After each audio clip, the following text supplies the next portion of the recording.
ಕೀರ್ತನೆಗಳು 95. ನಾನು ಓದ್ತೇನೆ, ಎಲ್ಲರೂ ನನ್ನ ಕೇಳಿಸ್ಕೊಳ್ರಿ.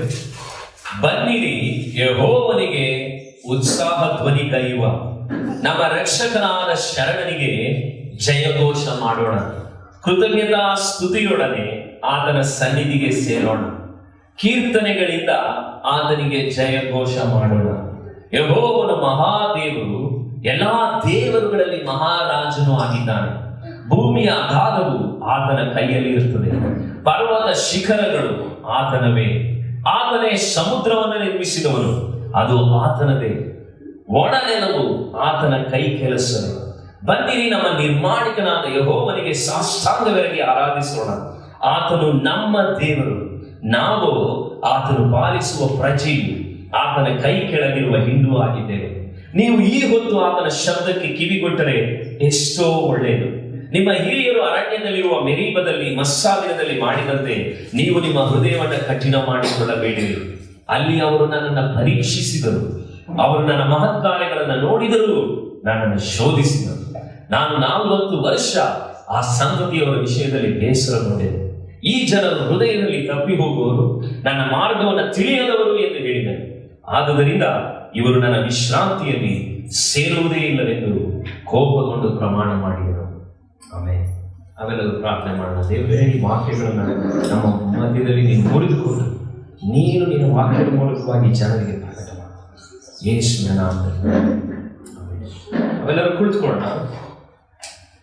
ನಮ್ಮ ದೇಶದಲ್ಲಿ ಒಬ್ಬ ಪ್ರಧಾನ ಮಂತ್ರಿಯನ್ನ ನಾವು ನೋಡ್ತಾ ಇದ್ದೀವಿ. ಇತ್ತೀಚೆಗೆ ಅವ್ರ ಬಗ್ಗೆ ಹೇಳಿದ್ರು, ಇಷ್ಟು ವರ್ಷಗಳ ಆಳ್ವಿಕೆಯಲ್ಲಿ ಒಬ್ಬ ಪ್ರಧಾನ ಮಂತ್ರಿ ಪ್ರೆಸ್ ಮೀಟ್ ಅನ್ನ ಮಾಡಿಲ್ಲ. ಅಂದ್ರ ಅರ್ಥ, ಒಬ್ಬ ಪ್ರಧಾನ ಮಂತ್ರಿ ಯಾವುದೇ ಪತ್ರಕರ್ತರುಗಳಿಗೆ ಅವ್ರೇನ್ ಮಾಡಿಲ್ಲ, ಪ್ರಶ್ನೆಯನ್ನ ಅವರು ಉತ್ತರವನ್ನ ಕೊಟ್ಟಿಲ್ಲ. ಹಾಗಿದ್ರೆ ಯಾವಾಗ ಒಬ್ಬ ಪತ್ರಕರ್ತರು ಅಥವಾ ಮಾಧ್ಯಮದವರು ಪ್ರಶ್ನೆಗಳನ್ನ ಕೇಳ್ತಾರೋ ಆ ಪ್ರಶ್ನೆಗೆ ಏನ್ ಮಾಡ್ಬೇಕಾಗತ್ತೆ? ಒಬ್ಬ ಪ್ರಧಾನ ಮಂತ್ರಿ ಆಗ್ಲಿ ಯಾರೇ ಆಗ್ಲಿ ಏನ್ ಕೊಡ್ಬೇಕು? ಉತ್ತರ ಕೊಡ್ಬೇಕು. ಆದ್ರೆ ಇಂಥ ಒಬ್ಬ ಪ್ರಧಾನ ಮಂತ್ರಿ ಪ್ರೆಸ್ ಮೀಟ್ ಅನ್ನೇ ಮಾಡದೆ ಪ್ರಧಾನ ಮಂತ್ರಿಯಾಗಿ ಉಳಿದಿರೋದು ನಮ್ಮ ಭಾರತಕ್ಕೆ ಒಂದು ಆಶ್ಚರ್ಯ. ಆದ್ರೆ ಇವತ್ತು ನಾನು ನಿಮ್ಮ ಹತ್ರ ಕೇಳುವಂತದ್ದು ಒಂದು ಪ್ರಶ್ನೆ ಏನಂದ್ರೆ, ನಮ್ಮೆಲ್ಲರ ಜೀವಿತಗಳಲ್ಲೂ ಕೂಡ ನಾವು ಕೂಡ ಒಂದು ಪ್ರಶ್ನೆಯನ್ನ ಮಾಡ್ಕೊಳ್ಬೇಕು. ಒಂದು ವೇಳೆ ಪ್ರಶ್ನೆ ನಮ್ಮ ಜೀವಿತಗಳಲ್ಲಿ ಇಲ್ಲದೆ ಇದ್ರೆ ನಿಜವಾಗಲೂ ನಾವು ಎಲ್ಲಿ ಹೋಗ್ತಿದ್ದೀವಿ, ಎಲ್ಲಿ ತಪ್ಪು ಮಾಡಿದೀವಿ ಅನ್ನೋದು ನಮಗೆ ಗೊತ್ತಾಗಲ್ಲ. ಆದ್ರೆ ಇವತ್ತು ಒಂದು ಪ್ರಶ್ನೆಯನ್ನ ನಾನು ನಮಗೋಸ್ಕರ ನಾವೇ ಕೇಳ್ಕೊಳ್ಬೇಕು. ಅದೇನಂದ್ರೆ, ನಾನು ಸೃಷ್ಟಿಸಲ್ಪಟ್ಟಿರುವುದು ಏಕೆ? ಏನ್ ಪ್ರಶ್ನೆ? ನಾನು ಸೃಷ್ಟಿಸಲ್ಪಟ್ಟಿರುವುದು ಏಕೆ? ಈ ಪ್ರಶ್ನೆ ನೀವು ಯಾರಾದ್ರೂ ಕೇಳ್ಕೊಂಡಿದ್ದೀರೋ ಇಲ್ವೋ ಗೊತ್ತಿಲ್ಲ. ನಾನು ಈ ಭೂಮಿಯಲ್ಲಿ ಉಂಟಾಗಿರೋದು ಏನಕ್ಕೆ? ಎಷ್ಟು ಜನ ಯಥಾರ್ಥವಾಗಿ ಹೇಳ್ತೀರಾ, ನಾನು ಆ ಪ್ರಶ್ನೆ ಕೇಳ್ಕೊಂಡಿದ್ದೀನಿ ಅಂತ? ಯಾವತ್ತಾದ್ರೂ ಹೇಳಿದೀವಿ? ಬೇಕಿದ್ರೆ ಏನಂತ, ಯಾಕಾದ್ರೂ ಹುಟ್ಟಿದಿನೋ ಅದನ್ನೇ ಹೇಳಿದೀವಿ. ಆದ್ರೆ ಯಾವತ್ತೂ ಈ ಪ್ರಶ್ನೆ ನಾವು ನಮಗ್ ಕೇಳ್ಕೊಂಡಿಲ್ಲ, ನಾನು ಈ ಭೂಮಿಯಲ್ಲಿ ಉಂಟು ಮಾಡಲ್ಪಟ್ಟಿರುವುದು ಏಕೆ? ದೇವರು ಉಂಟು ಮಾಡಿದಂತ ಇಸ್ರಾಯೇಲ್ ಜನರನ್ನು ನೋಡೋದಾದ್ರೆ, ಅವರು ಅಡವಿಯಲ್ಲಿ ಅಲೆಮಾರಿಗಳಾಗಿ ಜೀವಿಸಿದ್ರು. ಅವರ ಅಲೆಮಾರಿಗಳಾಗಿ 40 ವರ್ಷ ಅಲೆದ್ರು. ಆದ್ರೆ ಐಗುಪ್ತದ ಗುಲಾಮಿ ಗಿರಿತದಲ್ಲಿ ಇದ್ದಂತಹ ಜನರನ್ನ ದೇವರು ಏನ್ ಮಾಡಿದ್ನು? ಬಿಡುಗಡೆ ಮಾಡಿದ್ನು. ಬಿಡುಗಡೆ ಮಾಡಿದ ನಂತರ ಆ ಜನರುಗಳಿಗೆ ದೇವರು ಒಂದೊಂದು ಕಾರ್ಯವನ್ನ ಮಾಡ್ಲಿಕ್ಕೆ ಹೇಳಿದ್ರು. ಯಾಜಕ ಕಾಂಡ 23ನೇ ಅಧ್ಯಾಯ 34ನೇ ವಾಕ್ಯ. ಆ ಬಿಡುಗಡೆ ಮಾಡಿದಂತ ಜನರಿಗೆ ದೇವರು ಒಂದು ಕಡೆ ಈ ರೀತಿಯಾಗಿ ಹೇಳ್ತಾನೆ. ಯಾಜಕ ಕಾಂಡ, ಆದಿಕಾಂಡ, ವಿಮೋಚನಾ ಕಾಂಡ, ಯಾಜಕ ಕಾಂಡ. ಸೊ ಅದರಲ್ಲಿ 23ನೇ ಅಧ್ಯಾಯ 34ನೇ ವಾಕ್ಯ. ಅಲ್ಲಿ ದೇವರು ಮೋಶೆಗೆ ಹೇಳಿದ್ದೇನೆಂದರೆ, ನೀನು ಇಸ್ರಾಯೇಲರಿಗೆ ಹೀಗೆ ಆಜ್ಞಾಪಿಸು, 7ನೇ ತಿಂಗಳಿನ 15ನೇ ದಿನ ಮೊದಲುಗೊಂಡು 7 ದಿನಗಳವರೆಗೆ ನೀವೇನ್ ಮಾಡ್ಬೇಕು? ಪರ್ಣಶಾಲೆಗಳ ಜಾತ್ರೆಯನ್ನ ಏನ್ ಮಾಡ್ಬೇಕಂದ್ರೆ ಯೆಹೋವನಿಗೋಸ್ಕರ ಏನ್ ಮಾಡ್ಬೇಕು? ಆಚರಿಸ್ಬೇಕು. ಆ ಜನರೆಲ್ಲರೂ ಕೂಡ ಒಂದು ಸ್ಥಳದಲ್ಲಿ ಬಂದು ಗುಡಾರದಲ್ಲಿ ವಾಸ ಮಾಡ್ಲಿಕ್ಕೆ ಸ್ಟಾರ್ಟ್ ಮಾಡಿದ್ರು. ಆ ಪರ್ಣಶಾಲೆಗಳಲ್ಲಿ ಅವರುಗಳು ಆ ಜಾತ್ರೆಯನ್ನ ಮಾಡಿ ಏನ್ ಮಾಡ್ಬೇಕಂತೆ? 35ನೇ ವಾಕ್ಯ ಹೇಳುತ್ತೆ, ಮೊದಲನೇ ದಿನದಲ್ಲಿ ದೇವಾರಾಧನೆಗಾಗಿ ಅವ್ರು ಏನ್ ಮಾಡ್ಬೇಕಂತೆ? ಸಭೆ ಕೂಡಬೇಕಂತೆ. ಅವರು ಯಾವ ಉದ್ಯೋಗವನ್ನು ಏನ್ ಮಾಡ್ಬಾರ್ದಂತೆ? ಮಾಡಬಾರ್ದಂತೆ. 7 ದಿನದಲ್ಲಿ ನೀವು ಯೆಹೋವನ ಸನ್ನಿಧಿಯಲ್ಲಿ ಹೋಮ ಮಾಡಬೇಕು. ನೀವು ಸಭೆ ಕೂಡುವಂತ ದಿನವಾದದ್ದರಿಂದ ಯಾರು ಉದ್ಯೋಗವನ್ನ ಏನ್ ಮಾಡಬಾರ್ದಂತೆ, ಮಾಡಬಾರದು ಅಂತ 36ನೇ ವಾಕ್ಯದ ಕೆಳಗಡೆ ಭಾಗದಲ್ಲಿ ಹೇಳ್ತಾರೆ. ಮತ್ತೆ 38ನೇ ವಾಕ್ಯದಲ್ಲಿ ದೇವರು ಅವರನ್ನ ಬಿಡುಗಡೆ ಮಾಡಿದ್ರಿಂದ ಅವರಿಗೆ ಒಂದು ಸಬ್ಬತ್ ದಿನವನ್ನ ಕೊಟ್ಟು, ಎರಡನೇದಾಗಿ ಈ ರೀತಿಯ ಹಬ್ಬಗಳನ್ನ ಕೊಡುವಾಗ 38ನೇ ವಾಕ್ಯದಲ್ಲಿ ಕಪ್ಪ, ಕಾಣಿಕೆ, ಹರಕೆ ಇವುಗಳನ್ನ ನೀವು ಸಮರ್ಪಿಸಬೇಕಾದದ್ದಲ್ಲದೆ ಮೇಲೆ ಸೂಚಿಸಿರುವಂತ ಎಲ್ಲಾ ಹಬ್ಬದ ದಿನದಲ್ಲೂ ಏನ್ ಮಾಡ್ಬೇಕಂತೆ, ಈ ಸಮಾಧಾನ ಯಜ್ಞ, ನೈವೇದ್ಯ ದ್ರವ್ಯ ಇವುಗಳನ್ನೆಲ್ಲ ದೇವರ ಸನ್ನಿಧಿಯಲ್ಲಿ ಹೋಮ ಮಾಡಬೇಕು. ಇದೆಲ್ಲ ಹಳೆ ಒಡಂಬಡಿಕೆಯಲ್ಲಿ ದೇವರು ಯಾಕೆ ಹೇಳಿದ್ನಂದ್ರೆ, ಅವರು ಎಲ್ಲಿ ಇದ್ರು ದೇವರು ಅವರನ್ನ ಹೇಗೆ ಬಿಡುಗಡೆ ಮಾಡಿದ್ರು, ಅವ್ರು ಬಿಡುಗಡೆ ಮಾಡಿ ಅವ್ರು ಸಂತೋಷವಾಗಿರುವಂತ ಸಮಯದಲ್ಲಿ ಅವರು ದೇವರನ್ನ ಮರಿಬಾರದು ಅನ್ನೋದಕ್ಕೋಸ್ಕರ ದೇವರನ್ನ ಸ್ತುತಿಸಬೇಕು ಅಂತ ಹೇಳಿದ್ರು. ಇವತ್ತು ನಿಮ್ಮ ಜೀವಿತದಲ್ಲೂ ಕೂಡ ನೀವು ಗಮನಿಸಿ ನೋಡೋದಾದ್ರೆ, ಇಲ್ಲಿ ಕುಳಿತಿರುವಂತ ನಾವೆಲ್ಲರೂ ಕೂಡ ಒಂದು ಕಾಲದಲ್ಲಿ ನಾವು ಪಾಪಕ್ಕೆ ಗುಲಾಮರಾಗಿದ್ವಿ. ನಾವು ತಪ್ಪುಗಳನ್ನ ಬೇಕಾಬಿಟ್ಟಿ ನಡ್ಕೊಂಡ್ವಿ. ನಾವು ದೇವರಿಗೆ ವಿರುದ್ಧವಾಗಿ ಎಷ್ಟೋ ದ್ರೋಹಗಳನ್ನ ಮಾಡಿದ್ರಿಂದ ನಮ್ಮ ಪಾಪಗಳು ನಮ್ಮ ಜೀವಿತದಲ್ಲಿ ಹೆಚ್ಚಾಗಿದ್ದದನ್ನ ದೇವರು ತನ್ನ ಕರುಣೆಯಿಂದ ನಮ್ಮನ್ನ ಏನ್ ಮಾಡಿದ್ದು, ಕ್ಷಮಿಸಿ ನಮ್ಮನ್ನ ಬಿಡುಗಡೆ ಮಾಡಿ ಯೇಸುವಿನ ರಕ್ತದಿಂದ ನೀವು ಬಿಡುಗಡೆ ಹೊಂದಿಕೊಂಡಿರೋದ್ರಿಂದ ನಾವೆಲ್ಲರೂ ವಿಶ್ವಾಸಿಗಳಾಗಿದ್ದೇವೆ. ಆದ್ರೆ ವಿಶ್ವಾಸಿಗಳಾಗಿರುವಂತ ನಾವು ದೇವರು ನಮ್ಮನ್ನ ವಿಮೋಚಿಸಿರುವುದು ಯಾಕೆ? ಯೇಸುವಿನ ರಕ್ತದಿಂದ ಬಿಡುಗಡೆಯಾಗಿ ಈ ಚರ್ಚ್ ಒಳಗಡೆ ನಾವು ಕುಳಿತಿರುವುದು ಏನಕ್ಕೋಸ್ಕರ? ಆ ಪ್ರಶ್ನೆ ನಾವು ಮಾಡಿಕೊಡ್ಬೇಕು. ನಾವು ಯಾಕೆ ಸೃಷ್ಟಿಸಲ್ಪಟ್ಟಿದ್ದೇವೆ ಅಂದ್ರೆ, ಈಗ ನಾವು ಓದಿದ್ವಲ್ಲ ಕೀರ್ತನೆ 95, ಅಲ್ಲಿ ಬರೋಣ. ಆ ದಿನದಲ್ಲಿ ಇಸ್ರಾಯೇಲ್ ಜನರು ಈ ಕೀರ್ತನೆ 95 ಹಾಡ್ತಾ ಇದ್ರು. ಕಾಂಡದಲ್ಲಿ ನಾವು ನೋಡಿದಂತ ವಾಕ್ಯ ಭಾಗದಲ್ಲಿ ಹೇಗೆ ಗುಡಾರದ ಹಬ್ಬಕ್ಕೆ ಜನರುಗಳು ಬಂದು ದೇವರ ಸನ್ನಿಧಿಯಲ್ಲಿ ಆರಾಧಿಸ್ಲಿಕ್ಕೆ ಹೋಗುವಾಗ ಹಾಡ್ತಾ ಇದ್ದಂತ ಕೀರ್ತನೆಯನ್ನೇ ನಾವಿವತ್ತು ಓದಿದ್ದು. ಯಾವ್ದು? 95ನೇ ಕೀರ್ತನೆ 1ನೇ ವಾಕ್ಯ ಏನ್ ಹೇಳ್ತಾ ಇದೆ? ಬನ್ನಿರಿ. ಏನಂತ ಕರೀತಿದ್ದಾರೆ?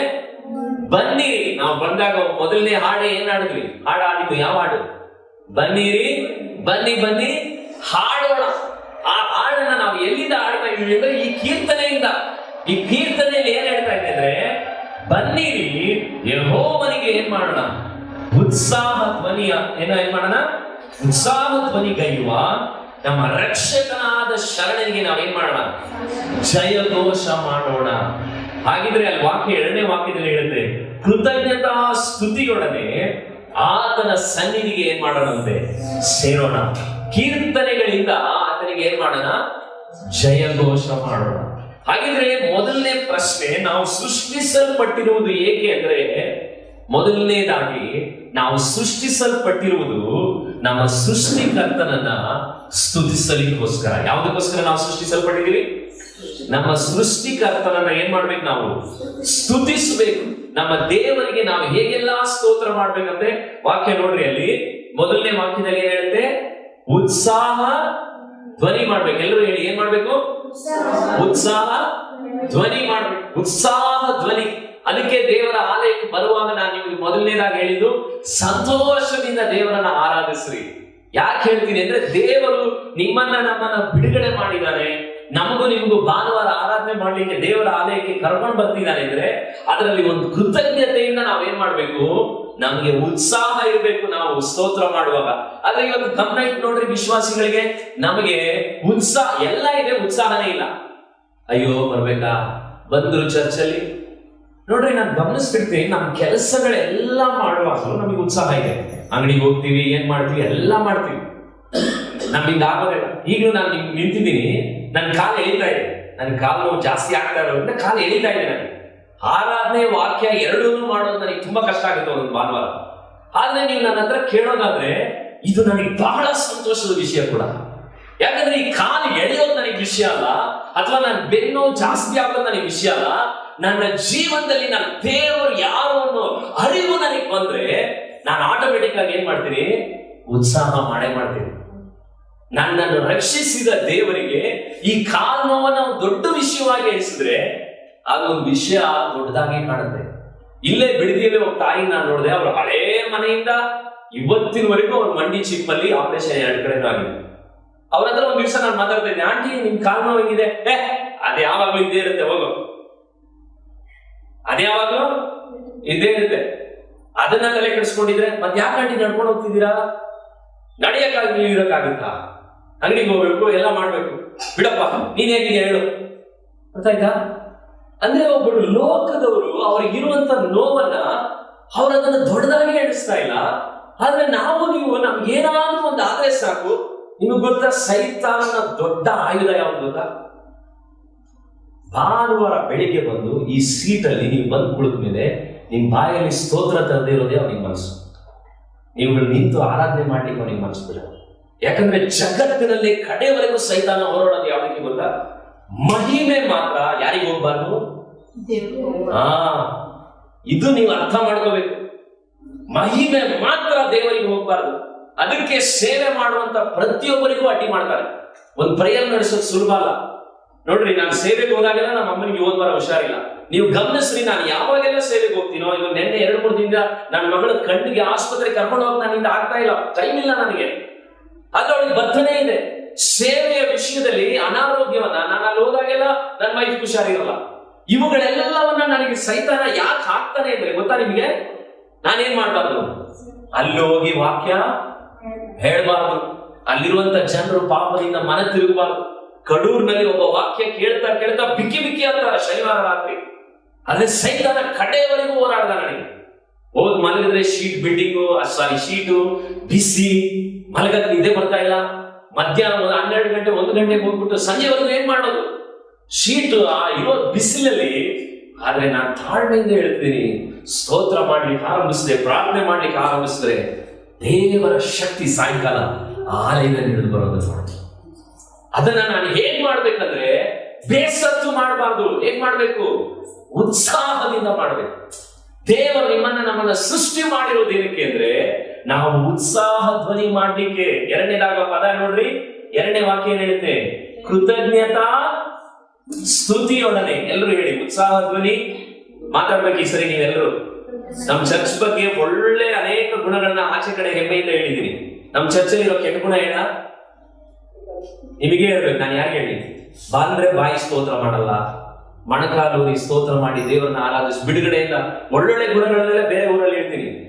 ಆದ್ರೆ ನಿಮ್ ಗುಣಗಳೇ ನಾನು ನಿಮ್ಗೆ ಹೇಳ್ಬೇಕಾದ್ರೆ ನಾನು ಗಮನಿಸುವಾಗ ಸ್ತೋತ್ರ ಮಾಡ್ರಿ ಅಂದ್ರೆ ಏನೋ ಆಕಾಶ ಬಿದ್ದವ್ರೆ, ಆರಾಧನೆ ಮಾಡ್ರಿ. ಆದ್ರೆ ಇಲ್ಲಿ ವಾಕ್ಯ ಏನ್ ಹೇಳ್ತಾ ಇದೆ? ನಾವು ದೇವರು ನಿಮ್ಮನ್ನ ಸೃಷ್ಟಿ ಮಾಡಿರುವುದು ಏಕಂದ್ರೆ ಏನ್ ಮಾಡ್ಬೇಕಂದ್ರೆ 2ನೇ ವಾಕ್ಯ, ಕೃತಜ್ಞತಾ ಸ್ತುತಿಯೊಡನೆ ಆತನ ಸನ್ನಿಧಿಗೆ ಸೇರೋಣ. ನಾನು ಹೇಳಿದ್ನಲ್ಲ, ಕಡೂರಿನಲ್ಲಿ 20 ವರ್ಷದಿಂದ ಸೇವೆ ಮಾಡ್ತಾ ಇದ್ದಾರೆ. ಎಷ್ಟೋ ಜನ ಬಂದವರು ಬಿಟ್ಟು ಹೋದ್ರು. ಆದ್ರೆ ಕಡೂರಿನಲ್ಲಿ 9:45ಗೆ ವಿಶ್ವಾಸಿಗಳು ಬಂದ್ರು. ಗಮನ ಕೇಳ್ರಿ, ಒಂದು 15 ಜನ ಇದ್ರು ಅಷ್ಟೇ. 15 ಜನನು ಅವರು ಚೇರ್ ಹತ್ರ ಬಂದ್ರು, ಚೇರ್ ಪಕ್ಕಕ್ಕೆ ಹಾಕಿದ್ರು, ಮೊಣಕಾಲು ಊದಿದ್ರು. 9:45ಗೆ ಸ್ಟಾರ್ಟ್ ಆಗಿದ್ದು ಸ್ತೋತ್ರ. ಗಮನ ಕೇಳ್ರಿ, ಎಷ್ಟು ಗಂಟೆಗೆ? 9:45ಗೆ. ಗಮನ ಕೇಳ್ರಿ, 10:15ವರೆಗೂ ಬರೀ ಸೌಂಡ್ ಕೇಳಿಸ್ತಾನೆ ಇದೆ ನನಗೆ. ಕರ್ತನೇ ಸ್ತೋತ್ರ, ರಾಜನೇ ಸ್ತೋತ್ರ, ಮಹಿಮೆಯುಳ್ಳ ದೇವರೇ ಸ್ತೋತ್ರ. ಪಕ್ಕದಲ್ಲಿ ಎಲ್ಲಾ ಬಿಲ್ಡಿಂಗ್ಗಳಿದೆ. ಆ ವಿಶ್ವಾಸಿಗಳು ಸ್ತೋತ್ರ ಮಾಡೋದು ನೋಡಿ ನನಗೆ ನಾಚಿಕೆ ಆಯ್ತು.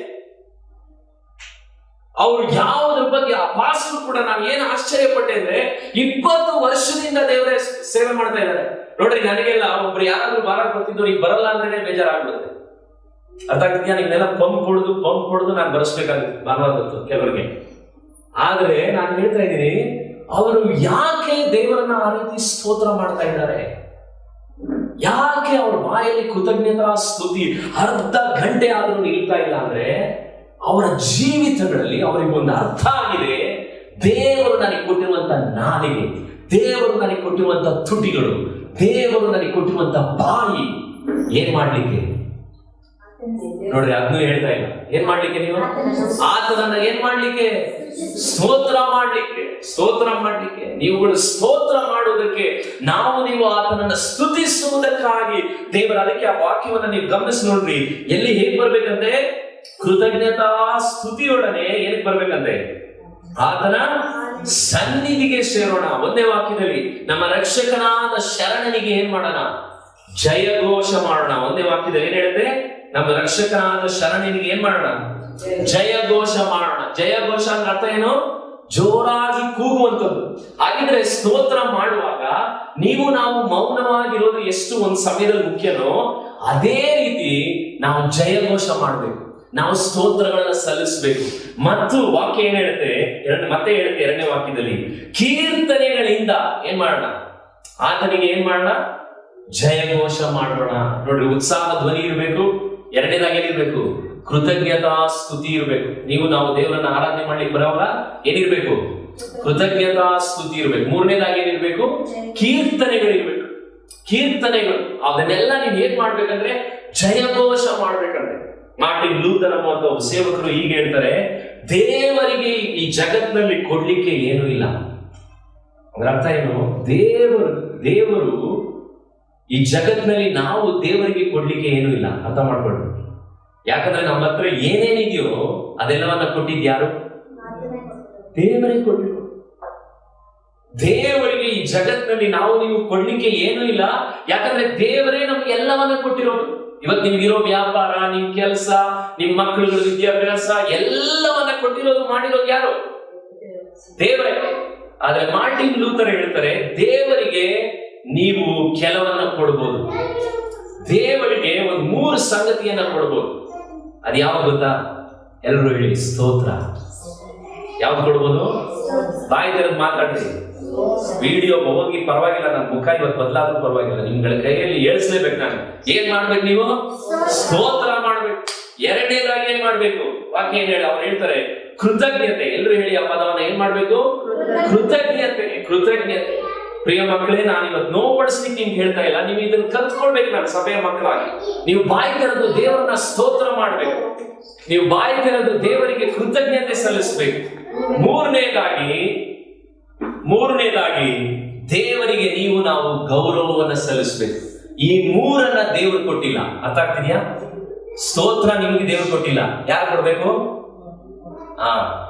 ಕೃತಜ್ಞತೆ ದೇವರು ಕೊಟ್ನ. ಯಾಕಂದ್ರೆ ದೇವರು ನಿಮಗೆ ಕೊಟ್ಟು ಕೃತಜ್ಞತೆ ಕೊಡೋ ಅಗತ್ಯ ಇಲ್ಲ. ಕೃತಜ್ಞತೆ ಯಾರಿಗೆ ಬೇಕು? ನನಗೆ ಬೇಕು. 3ನೇದಾಗಿ ದೇವರಿಗೆ ಯಾರು ಗೌರವ ಕೊಡ್ಬೇಕು? ದೇವರಿಗೆ ಗೌರವ ಕೊಡ್ಕೊಂತಾರ. ಯಾರು ಕೊಡ್ಬೇಕು? ಹಾಗಿದ್ರೆ ಇವತ್ತು ನೀವು ಮಾತಾಡ್ಬೇಕು, ದೇವರ ಮಕ್ಕಳೇ, ಒಂದು ಸ್ತೋತ್ರವನ್ನ ಕೊಡ್ಬೇಕು. 2ನೇದೇನ್ ಕೊಡ್ಬೇಕು? ಕೃತಜ್ಞತೆಯನ್ನ ಕೊಡ್ಬೇಕು. 3ನೇದಾಗಿ ಗೌರವವನ್ನ ಕೊಡ್ಬೇಕು. ಎಲ್ಲರೂ ಹೇಳಿ ಒಂದ್ಸರಿ, ಸ್ತೋತ್ರ ಕೊಡ್ಬೇಕು, ಕೃತಜ್ಞತೆ ಕೊಡ್ಬೇಕು, ಗೌರವವನ್ನ ಕೊಡ್ಬೇಕು. ಯಾಕಂದ್ರೆ ಈ 3ಅನ್ನ ಯಾರು ಕೊಟ್ಟಿಲ್ಲ? ದೇವರು ಕೊಟ್ಟಿಲ್ಲ. ಆದ್ರೆ ನಾವು ಯಾರಿಗೆ ಕೊಡ್ಬೇಕು? ದೇವರಿಗೆ ಕೊಡ್ಬೇಕು. ಹಾಗಿದ್ರೆ ಈ ಮೊದಲನೇ ವಾಕ್ಯಗಳಲ್ಲಿ ನೀವು ಏನ್ ನೋಡ್ತಾ ಇದ್ದೀರಾ? 1-2 ವಾಕ್ಯದಲ್ಲಿ ದೇವರನ್ನ ನಾವು ಹೇಗೆ ಸ್ತುತಿಸಬೇಕು ಅಂತ ಹೇಳ್ಕೊಟ್ಟಿದ್ದಾರೆ. ಮುಂದಿನ ವಾರದಿಂದ ನೀವು ಬರುವಾಗ ಈ ಅರಿವಿಟ್ಕೊಂಡು ನೀವು ಸ್ತೋತ್ರ ಮಾಡ್ಬೇಕು. ನಿಮ್ ಪಾಸ್ಟ್ ಹೇಳ್ಬಾರ್ದು, ಕೈ ಎತ್ತಿ ಆರಾಧನೆ ಮಾಡ್ರಿ, ಚಪ್ಪಾಳೆ ತಟ್ರಿ. ವಾಕ್ಯ ಹೇಳ್ತಾ ಇದೆ. ನಾನು ಹೇಳೋದಲ್ಲ, ನನ್ ಖುಷಿಗಲ್ಲ. ಇಲ್ಲಿ ಇಟ್ಕೊಂಡಾಗ ನೀವೆಲ್ಲರೂ ಚಪ್ಪಾಳೆ ತಟ್ಟಿದ್ರೆ ನನಗೇನೋ ಖುಷಿ ಆಗುತ್ತೆ. ಅಲ್ಲ, ನಾವು ಸೇರಿ ಯಾರನ್ನ ಖುಷಿ ಪಡಿಸ್ಲಿಕ್ಕೆ ಬರೋದು. ಹಾಗಿದ್ರೆ ದೇವರು ತನ್ನ ವಾಕ್ಯದಲ್ಲಿ ಹೇಳಿದ್ದಾನೆ, ನೀವು ಜಯಘೋಷ ಮಾಡಬೇಕು, ಸ್ತೋತ್ರ ಮಾಡಬೇಕು, ಕೃತಜ್ಞತಾ ಸ್ತುತಿ ಮಾಡಬೇಕು, ಮತ್ತೇನ್ ಕೊಡ್ಬೇಕು? ಕೀರ್ತನೆಗಳಿಂದ ಏನ್ ಮಾಡ್ಬೇಕು? ಜಯಘೋಷ ಮಾಡಬೇಕು. ಪಾಸ್ಟರ್ ಥಾಮಸ್ ರಾಜ್ ಒಂದ್ಸರಿ ಒಬ್ರು ಬಗ್ಗೆ ಹೀಗೆ ಹೇಳಿದ್ರು. ಅವನು ಯಾವಾಗಲೂ ಚರ್ಚಲ್ಲಿ ಒಬ್ಬ ವಿಶ್ವಾಸಿ ಏನೇ ವಾಕ್ಯ ಹೇಳ್ತಾ ಇದ್ರು ಅವಾಗ ಹೇಳೋದಂತೆ, ಹಲ್ಲೆಲೂಯಾ ಹಲ್ಲೆಲೂಯಾ ಹಲ್ಲೆಲೂಯಾ. ಪಾಸ್ಟರ್ ವಾಕ್ಯ ಹೇಳ್ತಿದ್ರೆ ಸಾಕು, ಏನಂತ? ಹಲ್ಲೆಲೂಯಾ ಹಲ್ಲೆಲೂಯಾ, ಎಲ್ಲದಕ್ಕೂ ಸ್ತೋತ್ರ ಮಾಡ್ತಾರೆ ಇರೋರು. ಹಿಂದೆ ಒಬ್ರು ವಯಸ್ಸಾದವ್ರಿಗೆ ತುಂಬಾ ಬೇಜಾರಾಗುತ್ತೆ, ಇವನು ಬಂದ್ರೆ ವಾಕ್ಯ ಕೇಳಕ್ಕೆ ಬಿಡೋದಲ್ಲ, ಎಲ್ಲದಕ್ಕೂ ಯಾವಾಗ್ಲೂ ಹಲ್ಲೆಲೂಯಾ ಹಲ್ಲೆಲೂಯಾ ಸ್ತೋತ್ರ ಸ್ತೋತ್ರ ಹೇಳ್ತಾನೆ ಇದ್ದಾನಲ್ಲ. ಒಂದ್ಸರಿ ಮಾತ್ರ ಅವನು ಆ ವ್ಯಕ್ತಿಗೆ ಕರೆದು ಹೇಳಿದಂತೆ, ನೋಡು, ಇವತ್ತು ಒಂದೇ ಒಂದು ದಿವಸ ಆರಾಧನೆಯಲ್ಲಿ ನೀನೇನಾದ್ರೂ ಹಲ್ಲೆಲೂಯಾ ಸ್ತೋತ್ರ ಹೇಳಿದಿರಾ, ವಾಕ್ಯಕ್ಕೆ ನನಗೆ ಕೇಳಕ್ಕೆ ನೀನ್ ಬಿಟ್ರೆ, ಹೆಂಗಿದ್ರು ನೀನ್ ಕಷ್ಟಪಡ್ತಿದ್ಯಾ, ನಿನ್ಗೊಂದು ಚಪ್ಪಲಿನೂ ಇಲ್ಲ, ನಾನು ನಿನ್ಗೊಂದು ಶೂ ಕೊಡಿಸ್ತೀನಿ ಅಂತ. ಏನ್ ಕೊಡಿಸ್ತೀನಿ? ಅವನು ಯಾವ್ದೋ ಸ್ಲಮ್ಮಲ್ಲಿ ಗುಲಾಮಗಿರಿ ತಿಂದಿಗೆ ಬರೋಣಂತೆ ಪಾಪ. ಆ ಸ್ಲಮ್ಮಿಂದ ಬರೋನಿಗೆ ಶೂ, ಅವನ್ ಚಪ್ಪಲಿನೇ ಇಲ್ದಿರೋನಿಗೆ ಶೂ ಕೊಡಿಸ್ತೀನಿ ಅಂತ ಬಹಳ ಖುಷಿ ಆಗುತ್ತೆ. ಅವ ಸರಿ ಸರ್ ಅಂತ ಬಹಳ ಖುಷಿಯಾಗಿ ಬಂದಂತೆ, ಚರ್ಚ್ ಒಳಗಡೆ ಬಂದಂತೆ. ಹಾಡು ನಡೀತಾ ಇದೆ. ಇವನ್ಗೇನ್ ಬರ್ತಾ ಇದೆ ಒಳಗಡೆ? ಏನ್ ಬರ್ತಾ ಇದೆ? ಸ್ತೋತ್ರ ಬರ್ತಾ ಇದೆ. ಮತ್ತೇನ್ ಮಾಡ್ಕೊಂಡ್ರೆ ಅದನ್ನೂ ಹೇಳೋಣ, ನೀವು ಎಂತ ಹಚ್ಚಿಕೊಂಡ್ರು ಏನ್ ಬರ್ತಾ ಇದೆ ಅವನ ಬಾಯಲ್ಲಿ? ಸ್ತೋತ್ರ ಬರ್ತಾ ಇದೆ, ಹಲ್ಲೆಲೂಯಾ ಬರ್ತಾ ಇದೆ.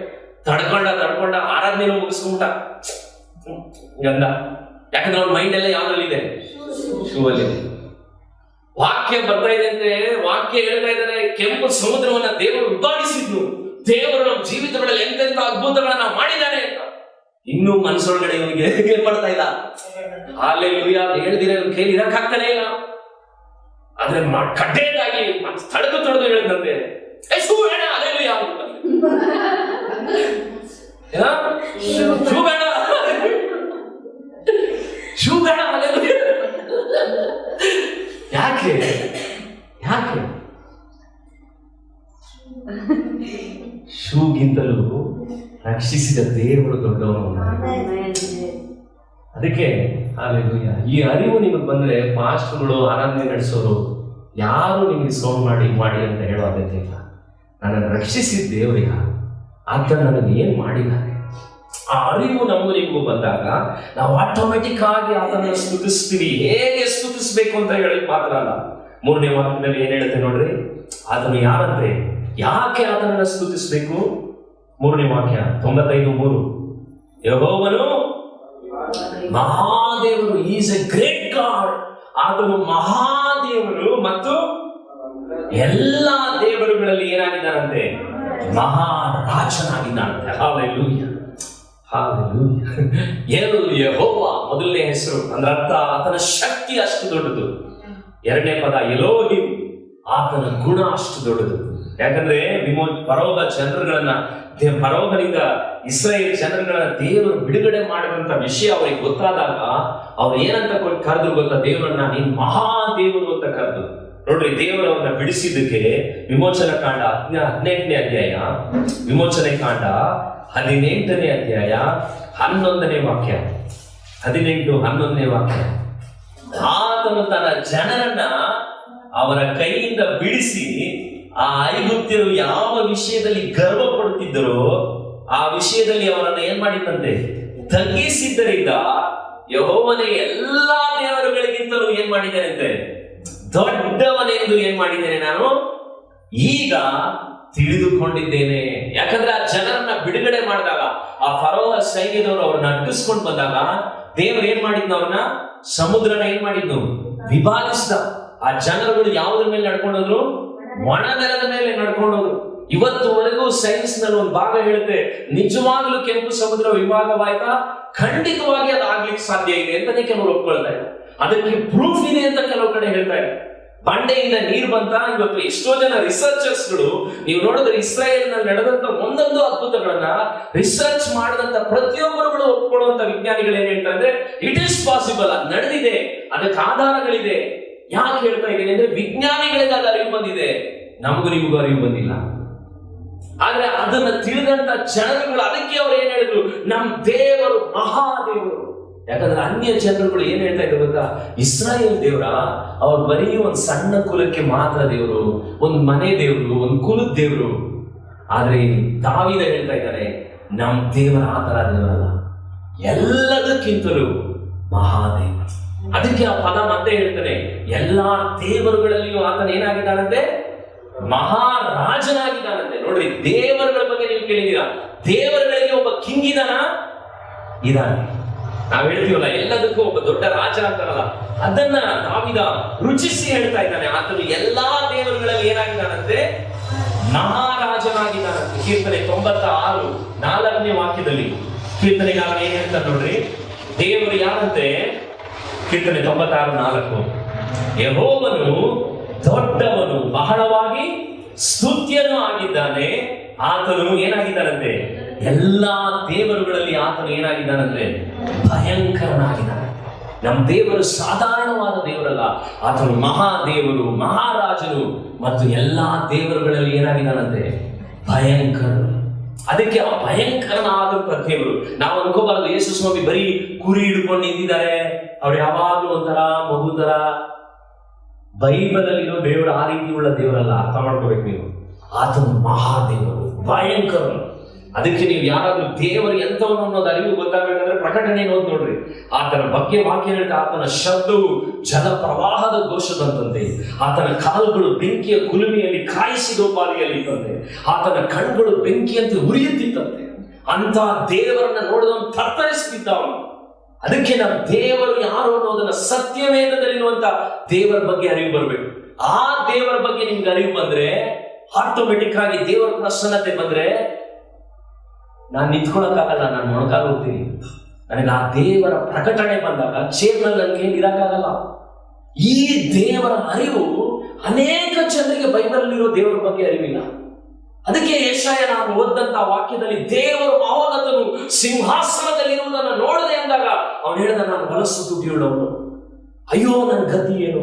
ಯಾಕೆ ಅವರುಗಳೆಲ್ಲ ಆ ರೀತಿ ತತ್ತರಿಸಿದ್ರು ಅಂದ್ರೆ, ಇವತ್ತು ದೇವರು ಯಾರೆಂಬ ಅರಿವು ನಿಮಗೂ ನನಗೂ ಬಂದಿಲ್ಲ. ಆ ದೇವರು, ಅದಕ್ಕೆ ನಾನು ನಿಮ್ಗೆ ತಾಳ್ಮೆಯಿಂದ ಹೇಳೋದು, ಆ ಕೋಪಕ್ಕೆ ನೀವು ಬರದೇ ಇರೋದ್ ಮುಂಚೆ ನೀವು ಚರ್ಚ್ಗಳಿಗೆ ಬನ್ರಿ, ದೇವರನ್ನ ಆರಾಧಿಸ್ರಿ. ಯಾಕಂದ್ರೆ ಆ ಕೋಪದಲ್ಲಿ ನಾಶವಾದವರುಗಳನ್ನ ನಾನು ನೋಡಿದ್ದೀನಿ. ಆ ಸ್ಥಿತಿಗೆ ನೀವುಗಳು ಹೋಗ್ಬಾರ್ದು ಅನ್ನೋದಕ್ಕೋಸ್ಕರ ಹೇಳೋದು. ಯಾಕಂದ್ರೆ ನಿಮಗೆ ಗುಣಪಡಿಸಿದ ದೇವರು ಮತ್ತೆ ಕಾಯಿಲೆ ಕೊಡಕ್ಕೆ ಆತನಿಂದ ಸಾಧ್ಯ. ನಿಮ್ಮ ಜೀವಿತಗಳಲ್ಲಿ ಮೇಲನ್ನ ಮಾಡಿದ ದೇವರಿಗೆ ಮತ್ತೆ ಕೆಳಗನ್ನ ಮಾಡ್ಲಿಕ್ಕೆ ಆತನಿಂದ ಸಾಧ್ಯ. ಅದು ಕ್ಷಣ ಮಾತ್ರದಲ್ಲಿ ದೇವರು ಮಾಡ್ಬಿಡ್ತಾನೆ. ಆ ಭಯಂಕರನಾದ ದೇವರು ನಿಮ್ಗೆ ಕರುಣೆ ಉಳ್ಳವನಾಗಿ ಸಿಕ್ಕಿದ್ದಾನೆ. ಅದಕ್ಕೆ ನೀವು ಅದನ್ನು ಲೈಕ್ ಆಗ್ತಾ ಹೋಗ. ಆ ಮಹಾರಾಜನು ಭಯಂಕರ. ನೋಡ್ರಿ, ಆ ದೇವರ ಬಗ್ಗೆ ಪೇತ್ರನು ಕೂಡ, ಯೇಸು ಸ್ವಾಮಿ ಸತ್ತು ಎದ್ದಾದ್ಮೇಲೆ ಅವನು ಭಯಪಟ್ಟ. ಆದ್ರೆ ಅಪೊಸ್ತಲರ ಕೃತ್ಯದಲ್ಲಿ ಆ ಜನರುಗಳ ಹತ್ರ ಅವನು ಧೈರ್ಯವಾಗಿ ಪ್ರಸಂಗ ಮಾಡ್ತಾನೆ. ಪ್ರಸಂಗ ಮಾಡುವಾಗ ಇಸ್ರಾಯೇಲ್ ಜನರುಗಳಿಗೆ ಅವನು ಏನ್ ಹೇಳ್ತಾನೆ, ಅಪೊಸ್ತಲರ ಕೃತ್ಯ 2ನೇ ಅಧ್ಯಾಯದಲ್ಲಿ ಅವನು ಹೇಳ್ತಾನೆ, 31ನೇ ವಾಕ್ಯದಲ್ಲಿ ಹೇಳ್ತಾನೆ, ಮುಂದಾಗುವುದನ್ನು ಕಂಡು ಕ್ರಿಸ್ತನ ಪುನರುತ್ಥಾನವನ್ನೇ ಕುರಿತು ಆತನು ಪಾತಾಳದಲ್ಲಿ ಬಿಡಲ್ಪಡುವುದಿಲ್ಲವೆಂತಲೂ ಆತನ ಶರೀರವು ಕೊಳೆಯುವ ಅವಸ್ಥೆಯನ್ನು ಅನುಭವಿಸುವುದಿಲ್ಲವೆಂತಲೂ ಹೇಳಿದನು. ಈ ಯೇಸುವನ್ನೇ 32ನೇ ವಾಕ್ಯ ಹೇಳುತ್ತೆ, ದೇವರು ಏನ್ ಮಾಡಿದಂತೆ ಎಬ್ಬಿಸಿದನು. ಇದಕ್ಕೆ ನಾವೆಲ್ಲರೂ ಏನಾಗಿದ್ದೇವೆ, ಸಾಕ್ಷಿಗಳಾಗಿದ್ದೇವೆ. ಒಂದ್ಸರಿ ಒಬ್ರು ಹೇಳ್ತಾ ಇದ್ರು, ಫಸ್ಟ್ ನೀವ್ ಹೇಳ್ತಾ ಇದ್ರಲ್ಲ ಯೇಸು ಸ್ವಾಮಿ, ಅದೇ ಅವ್ರು ಶಿಲ್ಬೆಲ್ ಸತ್ತೋದ್ರಲ್ಲ. ನಾನು ಹೇಳಿದೆ ಅವನಿಗೆ, ಸಿಲುಬೆಲಿ ಸತ್ತು ಹಂಗೆ ಮುಗಿಲಿಲ್ಲಪ್ಪ, ಅದು ಒಂದ್ ಚಾಪ್ಟರ್ ಅಷ್ಟೇ. ಆತನು ಸತ್ತು ಏನ್ ಮಾಡಿದ್ದಾನೆ, ಎದ್ದಿದ್ದಾನೆ. ಅದಕ್ಕೆ ಕ್ರಿಸ್ತ ಶಕ, ಕ್ರಿಸ್ತ ಪೂರ್ವ ಅಂತ ನಾವು ಯಾಕೆ ಕ್ಯಾಲೆಂಡರ್ ನಲ್ಲಿ ಡಿವೈಡ್ ಮಾಡಿದ್ದಾರೆ ಅಂದ್ರೆ, ಆತನು ಎದ್ದಿದ್ದಕ್ಕೆ ಪ್ರೂಫ್ ಇದೆ. ಮತ್ತು ಎದ್ದಿದ್ ಮಾತ್ರ ಅಲ್ಲ, ಸಾಕ್ಷಿಗಳಾಗಿದ್ದೇವೆ. ಆತನು ದೇವರ ಬಲಗೈಯಿಂದ ಏನ್ ಮಾಡಿದ್ದಾನಂತೆ, ಉನ್ನತ ಸ್ಥಾನಕ್ಕೆ ಏನ್ ಮಾಡಿದ್ದಾನಂತೆ, ಏರಿಸಲ್ಪಟ್ಟಿದ್ದಾನೆ. ಅರ್ಥ ಆಗ್ತಿದ್ಯಾ ನಿಮ್ಗೆ? ಹಾಗಿದ್ರೆ ಎಷ್ಟು ದೊಡ್ಡ ಭಯಂಕರನಾದ ದೇವರು. ಸತ್ತವರು ಯಾರಾದ್ರೂ ಎದ್ದು ಪರಲೋಕದಲ್ಲಿ ಉನ್ನತ ಸ್ಥಾನಕ್ಕೆ ಏರಿಸಲ್ಪಟ್ಟವರು ಈ ಜಗತ್ತಿನಲ್ಲಿದ್ದಾರ? ಅದು ಇದ್ರೆ ಯೇಸು ಕ್ರಿಸ್ತನು ಮಾತ್ರ. ಅದಕ್ಕೆ ಆ ದೇವರನ್ನ ನಾವು ಆರಾಧಿಸ್ಬೇಕು. ಅದಕ್ಕೆ ಆ ದೇವರ ಹತ್ರ ಬೆಳಿಗ್ಗೆ ಬಂದಾಗ ನಾವು ಆಲಯದಲ್ಲಿ ಜಯಘೋಷ ಮಾಡಬೇಕು, ಕೀರ್ತನೆ ಆಡಬೇಕು, ಕೃತಜ್ಞತಾ ಸ್ತುತಿ ಮಾಡಬೇಕು. ಅದು ಯಾರೋ ನಮ್ಗೆ ಹೇಳ್ಕೊಡೋದ್ರಿಂದ ಮಾಡೋದಲ್ಲ. ಆ ದೇವರು ಯಾರೆಂಬ ಅರಿವು ನನಗೆ ಬೈಬಲ್ ಇರೋದು ಗೊತ್ತಾಗೋದ್ರಿಂದ. ಅದಕ್ಕೆ ದಾವೀದ ಅವನೇ ರಾಜ. ಆದ್ರೆ ರಾಜ ಯಾರ ಬಗ್ಗೆ ಹೇಳ್ತಾ ಇದ್ದಾನೆ, ಮಹಾರಾಜನ ಬಗ್ಗೆ ಹೇಳ್ತಿದ್ದಾನೆ. ಅರ್ಥ ಆಗ್ತಿದೆಯಾ ನಿಮ್ಗೆ? ಅವನೇ ರಾಜ. ಒಬ್ಬ ರಾಜ ಯಾರ ಬಗ್ಗೆ ಹೇಳ್ಬೇಕು, ತನ್ನ ಬಗ್ಗೆ ಹೇಳ್ಬೇಕು. ಅವನು ಯಾರ ಬಗ್ಗೆ ಹೇಳ್ತಾ ಇದ್ದಾನೆ, ಮಹಾರಾಜನು, ಮಹಾದೇವನು. ಯಾಕಂದ್ರೆ ಆ ದಾವೀದನಿಗೆ ಆ ಕೀರ್ತನೆಯಲ್ಲಿ ದೇವರು ಮಾಡಿರೋದನ್ನ ಅವ್ರು ನೆನೆಸ್ಕೊಂಡ್ರು. ಅದಕ್ಕೆ ನಾನು ನೋಡ್ತಾ ಇದ್ದೀನಿ, ಯಾಕೆ ಜನರಿಗೆ ಸ್ತೋತ್ರ ಮಾಡಕ್ಕಾಗಲ್ಲ ಅಂದ್ರೆ ಸಿಂಪಲ್, ಅವರು ದೇವರನ್ನ ರುಚಿಸಿಲ್ಲ. ಇದೇ ಉತ್ತರ ನಾನು ಕೊಡ್ಲಿಕ್ಕಾಗ. ಈಗ ನಾನು ನಿಮ್ ಪಾಸ್ಟರ್ ಆಗಿ ಭಾನುವಾರ ನೀವು ಬಂದು ನೋಡ್ರಿ, ಜನ ಬರಲ್ಲ ಅದು. ಆದ್ರೆ ನಿಮ್ಮ ಹತ್ರ ಯಾವತ್ತು ನಾನು 3 ವರ್ಷದಿಂದ ಬೇಸತ್ತು ಮಾತ್ರ ಈ ಪುಲ್ಪಿಟ್ ಹತ್ರ ನಿಂತಿಲ್ಲ. ಟೆನ್ಷನ್ ಆಗಿ ಹಂಗೆ ಹಿಂಗೆ, ಅಯ್ಯೋ ದೇವ್ರು ಯಾಕಂದ್ರೆ ಹಿಂಗ್ ಮಾಡೋಣ, ಜನ ಬರೋರೆಲ್ಲ ಹಿಂಗಾದ್ರು, ಅವ್ರು ಹೋದ್ರು ಇವ್ರು ಹೋದ್ರು, ನನ್ನ ಸಂಕಟನೆಲ್ಲ ಎತ್ಕೊಂಡು ಬಂದ್ರು. ನಾನು ಯಾವತ್ತೂ ಭಾನುವಾರ ನಿಮ್ಮ ಮೇಲೆ ಹಾಕಿಲ್ಲ. ಯಾಕಂದ್ರೆ ನಾನು ನಿಮ್ಮನ್ನ ನೋಡಿ ಸೇವೆಗೆ ಬಂದಿಲ್ಲ, ನಾನು ಯಾರನ್ನ ನೋಡಿ ಬಂದಿರೋ ಸೇವೆಗೆ, ದೇವ. ಆ ದೇವರು ಯಾರು ಅನ್ನೋದನ್ನ ನಾನು ರುಚಿಸ್ತಾ ಇದ್ದೀನಿ. ಇನ್ನೂ ರುಚಿಸ್ಬೇಕಂತ ಆಸೆ ಇದೆ. ಅದಕ್ಕೆ ನಾನು ಹಾಡ್ತೀನಿ, ಕುಣಿತೀನಿ, ಸ್ತೋತ್ರ ಮಾಡ್ತೀನಿ. ಜನ ಕಡಿಮೆ ಇದ್ರು ಇಲ್ಲದೆ ಇದ್ರು ನನ್ನ ದೇವರು ಯಾರು ಅನ್ನೋದನ್ನ ನಾನು ತಿಳಿದಿದ್ದೀನಿ. ಯಾಕಂದ್ರೆ ನಾನು ಅದನ್ನು ಅನುಭವಿಸಿದ್ದೀನಿ. ವಾಕ್ಯದಲ್ಲಿರುವಂತಹ ದೇವರನ್ನು ಎಂಜಾಯ್ ಮಾಡಿದ್ದೀನಿ. ಆ ದೇವರನ್ನ ನೀವು ಎಂಜಾಯ್ ಮಾಡಿ ನೋಡ್ರಿ. ಅವಾಗ ನಿಮ್ಗೆ ಆಟೋಮೆಟಿಕ್ ಆಗಿ ಏನ್ ಬರುತ್ತೆ, ಉತ್ಸಾಹ ಧ್ವನಿ ಬರುತ್ತೆ, ಕೀರ್ತನೆ ಬರುತ್ತೆ, ಜಯಘೋಷ ಬರುತ್ತೆ, ಸ್ತೋತ್ರ ಬರುತ್ತೆ, ದೇವರನ್ನ ಆರಾಧಿಸ್ತಾರೆ. ದಾವೀದನಿಗೆ ಅವತ್ತು ಬಂತು. ಯಾಕೆ ಬಂತು ನನಗೆ? ಅದಕ್ಕೆ ದಾವೀದ ಯಾಕೆ ಇಷ್ಟ ಅಂದ್ರೆ, ನೋಡ್ರಿ, ಅವನ ಮಗ ಅವನಿಗೆ ವಿರುದ್ಧವಾಗಿದ್ದ, ಸೌಲ ಅವನಿಗೆ ವಿರುದ್ಧವಾಗಿದ್ದ, ಅವನ ಮಗಳನ್ನ ಕೆಡಿಸಿದ್ರು. ಅವನ ಜೀವನದಲ್ಲಿ ಆದಂತ ಕಷ್ಟ ನಷ್ಟಗಳನ್ನೆಲ್ಲ ನೀವು ದಾವೀದನ ಪುಸ್ತಕ ನೋಡಿದ್ರೆ ಅವನಿಗೆ ಹಾಡಾಡಕ್ಕೆ ಅವಕಾಶನೇ ಇಲ್ಲ. ಗೊತ್ತಾ ನಿಮಗೆ? ಒಬ್ಬ ಮಗ ವಿರುದ್ಧವಾಗಿದ್ದ, ಒಬ್ಬ ಸೌಲ ವಿರುದ್ಧವಾಗಿದ್ದ. ಅವನ ಜೀವನ ಎಲ್ಲ ಬರೀ ಸಂಕಟನೆ. ಆದ್ರೆ ಕೀರ್ತನೆ ಓದ್ ನೋಡ್ರಿ ನೀವು, 1ರಿಂದ 150ವರೆಗೂ ಅವನು ಹೆಂಗ್ ಮಾತಾಡ್ತಾನೆ? ಈಗ ನಾವು ಓದ್ತಿದೀವಲ್ಲ, ಸ್ತೋತ್ರ ಮಾಡೋಣ, ಕೊಂಡಾಡೋಣ, ಹೊಗಳೋಣ, ಉತ್ಸಾಹ ಧ್ವನಿ ಮಾಡೋಣ. ಆ ರೀತಿ ಕಷ್ಟದಲ್ಲಿ ಆದವನು ಸ್ತೋತ್ರ ಯಾಕೆ ಮಾಡಬೇಕು? ಯಾಕೆ ಕೃತಜ್ಞತೆ ಮಾಡಬೇಕು? ಯಾಕೆ ಉತ್ಸಾಹದಿಂದ ಇರಬೇಕು? ಯಾಕಂದ್ರೆ ಅವನು ಒಂದನ್ನ ತಿಳ್ಕೊಂಡ, ನನ್ನ ಜೀವಿತದಲ್ಲಿ ಇವುಗಳೆಲ್ಲವನ್ನ ಮೀರಿ ದೇವರು ಒಬ್ಬನು ಇದ್ದಾನೆ ಅನ್ನೋ ಅರಿವು ಅವನಿಗೆ ಗೊತ್ತಾಗ್ತದೆ. ಆ ಅರಿವು ನಿಮಗೂ ನಮಗೂ ಗೊತ್ತಾಗ್ಬಿಟ್ರೆ ನಮ್ಮ ಜೀವಿತದಲ್ಲಿ ಇವಾಗ ನೋಡ್ರಿ, ಸಾಧಾರಣವಾಗಿ ಒಬ್ಬ ಹುಡುಗ, ನಾವೆಲ್ಲ ಸಣ್ಣವರಿದ್ದಾಗ ಯೋಚನೆ ಮಾಡ್ತಾ ಇದ್ವಿ, ನಮ್ಮ ಜೊತೆಲಿ ಒಬ್ಬೊಬ್ಬ ಒಂದೊಂದು ರೀತಿ ಇರೋನು. ಒಂದ್ ಸರಿ ಮಾತ್ರ ಒಬ್ಬ ಹುಡುಗನಿಗೆ ಭಯಂಕರವಾಗಿ ಒಬ್ಬ ಮಾಸ್ಟರ್ ಹೊಡೆದು, ಅವನು ಹೊಡೆದಾಗ ಬಂದು ಕೆಳದ ನೋಡ್ರಿ ಒಬ್ಬ ಹುಡುಗ. ನಾವೆಲ್ಲ ಹುಡುಗರಿದ್ವಿ. ಅವನ್ ಏನಂದ ಗೊತ್ತಾ? ಯಾರು ಹೊಡೆದ್ರು ಅಂತ ಗೊತ್ತಿಲ್ಲ ಅವನಿಗೆ. ಆಮೇಲೆ ಏನೋ ಯಾಕೆ ಅದ್ ಮಾತಾಡ್ತೀನಿ, ನಮ್ಮಪ್ಪ ಯಾರು ಅಂತ, ಪೊಲೀಸ್. ಏನೋ ಪೊಲೀಸ್. ನಮ್ಗೆ ಅದುವರೆಗೂ ಗೊತ್ತಿಲ್ಲ ಅವ್ರ ಅಪ್ಪ ಪೊಲೀಸ್ ಅಂತ. ನಾನು ಸುಮ್ಮನೆ ಹೇಳ್ಕೊಂತಿದ್ದೆ ಸಣ್ಣ ಹುಡುಗ, ನಮ್ಮಪ್ಪ ಪೊಲೀಸ್ ಅಂತ. ಪಾಪ ನಮ್ಮಪ್ಪ ಬರಕ್ಕೆ ಆಗೋ ಸ್ಥಿತಿಗಳಲ್ಲಿ ಇಲ್ಲ.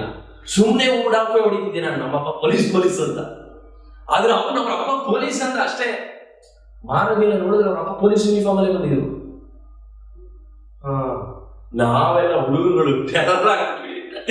ಏನು ಅಂದ್ರೆ ಅರ್ಥ ನಾನು ಏನ್ ಹೇಳ್ತಾ ಇದ್ದೀನಿ, ಅವನಿಗೆ ಹೊಡೆದಂತ ಹೆಡ್ ಮಾಸ್ಟರ್ಗಿಂತ, ಸ್ಕೂಲ್ಗಿಂತ ಅವನಿಗೆ ಏನ್ ಅರಿವು ಬಂದಿದೆ?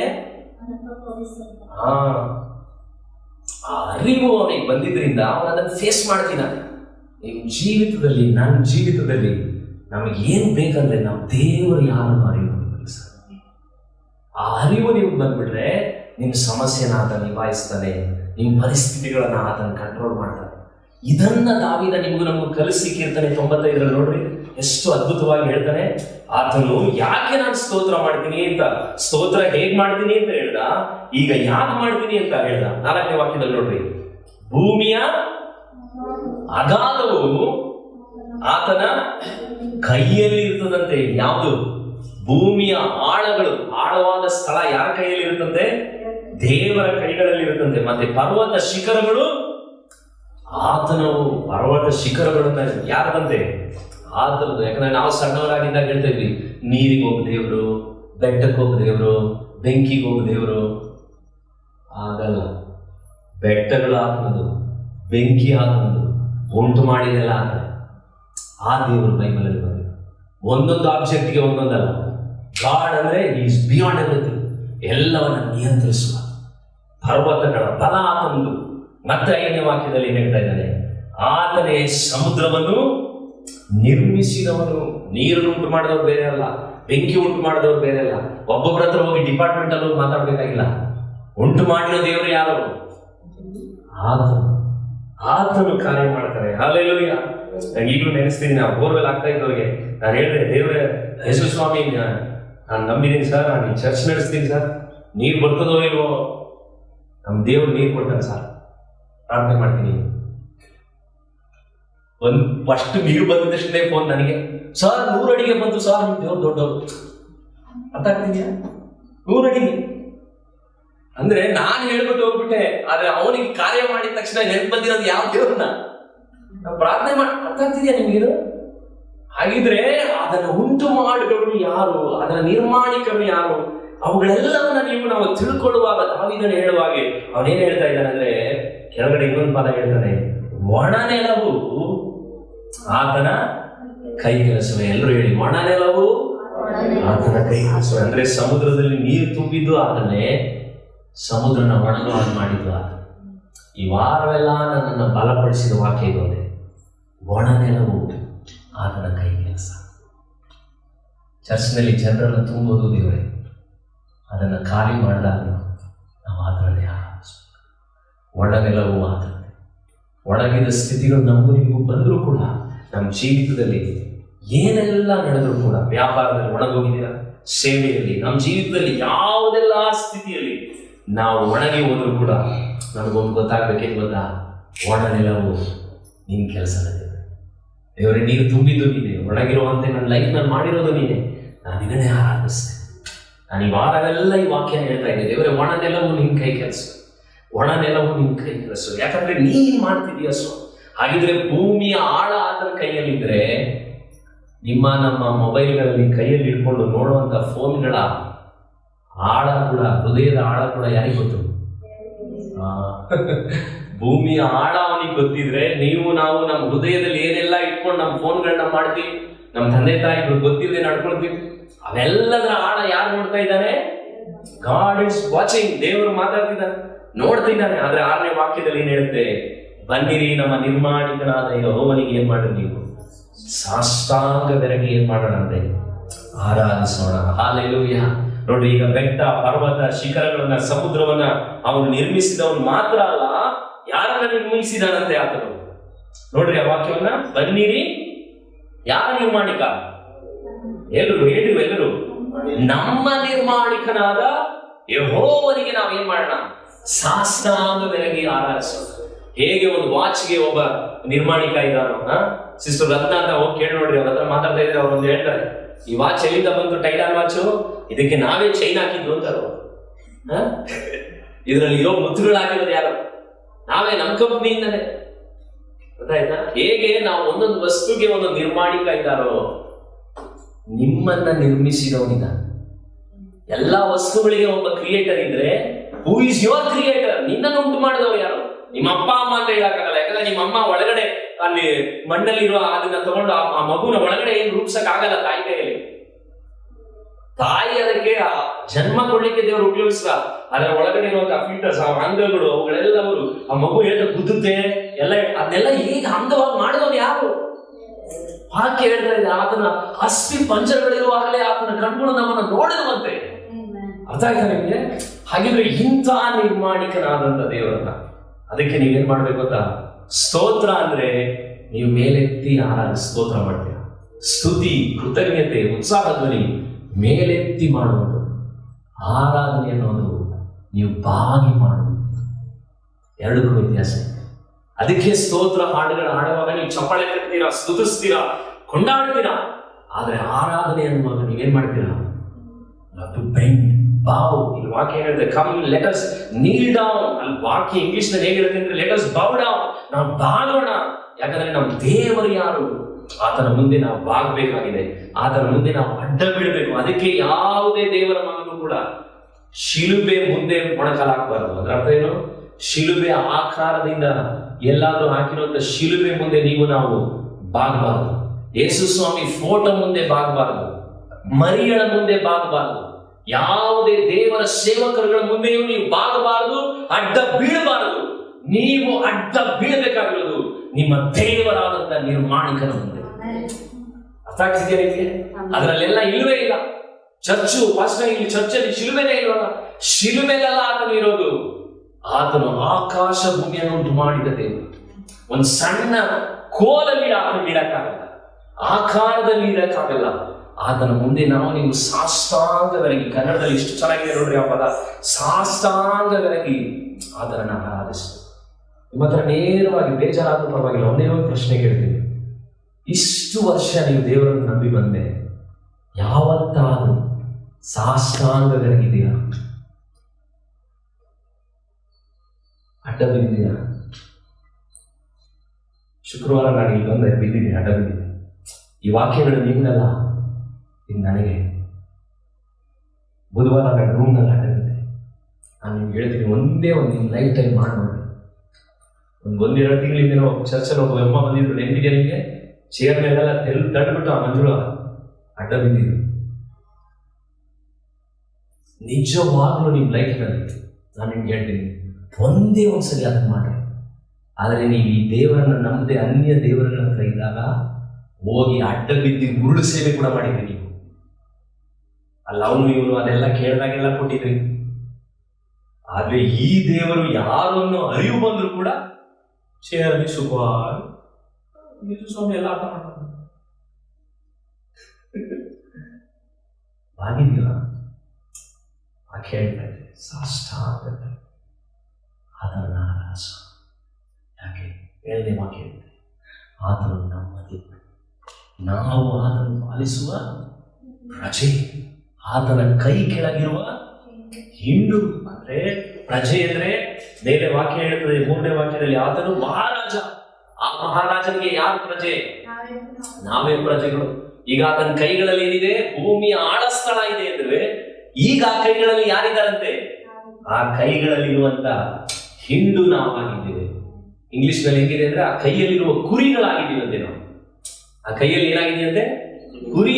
ಆ ಕೈಗಳಲ್ಲಿ ಭೂಮಿಯ ಆಳ ಇದೆ. ಅದೇ ಕೈಗಳಲ್ಲಿ ನಿಮ್ಮನ್ನ ನಮ್ಮನ್ನ ಕುರಿಯ ಹಾಗೆ ಆತ ನಮ್ಮನ್ನು ಹಿಡಿದಿದ್ದಾನೆ ಅಂದ್ರೆ ಅರ್ಥ ಏನು? ಅದು ನಿರ್ಮಿಸಿದ ಕೈ, ಅದು ರೂಪಿಸಿದ ಕೈ. ಅದು ವಾಕ್ಯ ನೀವು ಮೇಲಿಂದ ಓದ್ಕೊಂಡ್ ಬಂದ್ರೆ ಅದೇ ಕೈ ನಿಮ್ಮನ್ನ ನಮ್ಮನ್ನ ಪೋಷಿಸುವಂತಹ ಕೈ, ಅದು ನಿಮ್ಮನ್ನ ನಮ್ಮನ್ನ ಪಾಲಿಸಿರುವಂತಹ ಕೈ. ಆ ಒಂದು ದೇವರ ಮುಂದೆ ನಾವು ಏನ್ ಮಾಡ್ಬೇಕು? ಅಡ್ಡ ಬಿದ್ದು ಆರಾಧಿಸಬೇಕು. ನಾನು ಹೇಳುವಂತ ಲೆನಾರ್ಡ್ ರಾವೆನ್ಹಿಲ್ ಅನ್ನುವಂತಹ ಸೇವಕರು ಅವರು ಒಂದ್ಸರಿ ಹೇಳ್ತಾರೆ, ಅವ್ರಿಗಿದ್ದಂತ ಅವರಿಗೆ ಅತಿ ಕ್ಲೋಸ್ ಆದಂತ ಒಬ್ಬ ಸ್ನೇಹಿತರಿದ್ದಂತೆ. ಅವ್ರ ಹೆಸರು A.W. ಟೋಸರ್ ಅಂತ. ಆ ಟೋಸರ್ ಅನ್ನುವಂಥ ಸೇವಕರನ್ನು ಅವ್ರು ನೋಡ್ಲಿಕ್ಕೆ ಹೋದಾಗ ಅವ್ರು ಹೇಳಿದ್ರಂತೆ, ಲೆನಾರ್ಡ್ ನಾನು ಹಾಗಾಗಿ ಇಲ್ಲಿ ಬರ್ತೀನಿ ಲೆನಾರ್ಡ್, ಈ ರೂಮಿಗೆ ಬರ್ತೀನಿ, ನೋಡಲ್ಲಿ ಕಾಣ್ತಿದೆಯಲ್ಲ ಆ ರಗ್ ಒಳಗಡೆ ನಾನು ಹೊಟ್ಟೆನ ಟೈಟ್ ಮಾಡಿ ನಾನು ಅಡ್ಡ ಬಿದ್ದೆ. ಇತ್ತೀಚೆಗೆ ಒಂದು ದಿವಸ ಬೆಳಗ್ಗೆ ಅಡ್ಡ ಬಿದ್ದೆ. ನಾನು 8 ಗಂಟೆಗೆ ಬಂದು ಅಡ್ಡ ಬಿದ್ದೆ, ಸಾಷ್ಟಾಂಗದವರೆಗೆ ಅಡ್ಡ ಬಿದ್ದೆ. ನಾನು ಮಧ್ಯಾಹ್ನ 1 ಗಂಟೆವರೆಗೂ ಆರಾಧನೆ ಮಾಡಿದೆ. ಬಟ್ ಲೆನಾರ್ಡ್, ಒಂದು ಪದ ನನ್ನ ಬಾಯಿಂದ ಬರಲಿಲ್ಲ, ಒಂದು ಸ್ತೋತ್ರ ಕೂಡ ನನ್ನ ಬಾಯಿಂದ ಬರಲಿಲ್ಲ.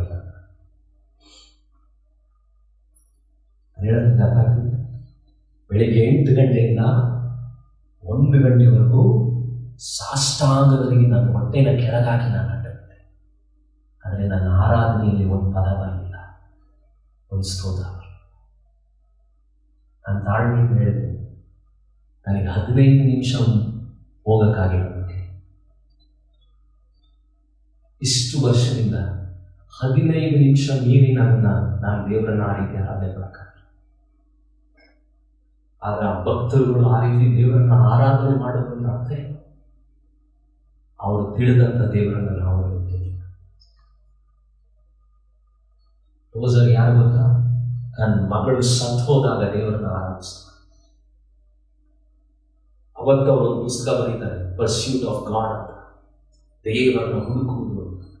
ಆ ಪುಸ್ತಕ ಇವತ್ತು ನಾನು ಓದಿದ್ರು ಕೂಡ, ಶುಕ್ರವಾರದತ್ತು ನಾನು ಉಪವಾಸ ಮಾಡುವಾಗ ಬುಕ್ನ ಒಂದೊಂದು ಪೇಜ್ಗಳು ಓದಿದ್ರು ಅಳ್ತಾ ದೇವರನ್ನ ಆರಾಧಿಸ್ಬೇಕಾಗಿದೆ.